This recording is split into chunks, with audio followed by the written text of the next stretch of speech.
Assalamu alaikum wa rahmatullahi wa barakatuh, mes frères et sœurs. Nous nous retrouvons pour la suite de l'importance de la sunna en islam du Cheikh Al-Fawzan, avec le chapitre l'attitude des compagnons radiyallahu anhum devant l'ordre du messager sallallahu alayhi wa sallam. À l'opposé de cela, observons le hadith de l'homme dont le prophète sallallahu alayhi wa sallam remarqua qu'il portait une bague en or sur sa main et lui dit: l'un d'entre vous a choisi une braise de feu et se l'est accrochée à la main. Le prophète sallallahu alayhi wa sallam la prit ensuite et la jeta à terre. Lorsqu'il sallallahu alayhi wa sallam s'en alla de cette assise, alors que la bague était encore par terre et que son propriétaire était présent, les gens présents autour lui dirent: prends ta bague et tire-en bénéfice.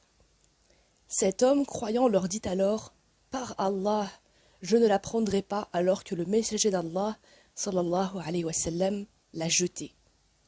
Hadith rapporté par Muslim dans son recueil authentique Sahih. Observez donc la différence entre les deux hommes du point de vue de l'obéissance. Le premier dit « je ne peux pas » par orgueil, et celui-là dit « par Allah, je ne prendrai pas cette bague » alors que le messager d'Allah sallallahu alayhi wa sallam l'a jetée. Voici la foi et l'obéissance grandiose. Aussi, nous citons un autre exemple du suivi rigoureux de la sunna du prophète sallallahu alayhi wa sallam que les compagnons radiyallahu anhum observaient.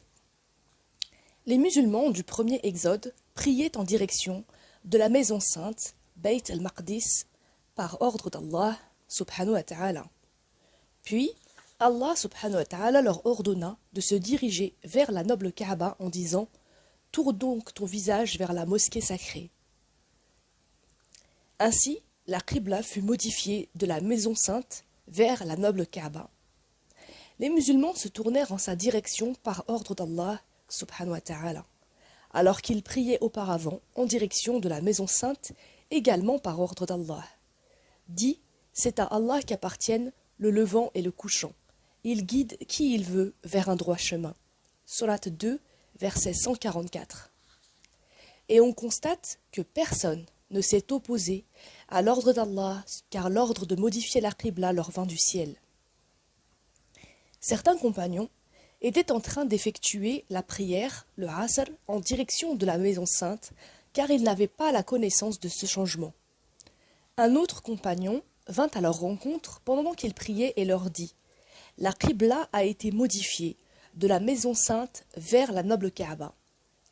Ils ne firent que se retourner en pleine prière de la maison sainte vers la Kaaba par obéissance envers l'ordre d'Allah et sans aucune protestation ni interrogation. Et ceci est la foi. En effet, le croyant obéit dès lors qu'il lui est confirmé qu'Allah a ordonné ceci ou que le messager d'Allah sallallahu alayhi wa sallam a ordonné cela. Et ceci est l'attitude qu'il est obligatoire d'adopter, l'obéissance sans protestation. Quant à ceux qui ont une maladie dans leur cœur ou de l'hypocrisie, Allah subhanahu wa ta'ala a décrit leur cas par sa parole. Les faibles d'esprit parmi les gens vont dire qui les a détournés de la direction qibla vers laquelle ils s'orientaient auparavant. Sourate 2, verset 144. Ceux-ci ne s'empressent pas d'obéir, mais au contraire multiplient les questions et les protestations, tandis que les gens de foi obéissent et ne protestent pas. Dans le prochain chapitre, nous verrons, Inch'Allah, la transmission et la sauvegarde de la tradition prophétique. Wassalamu alaikum wa rahmatullahi wa barakatuh.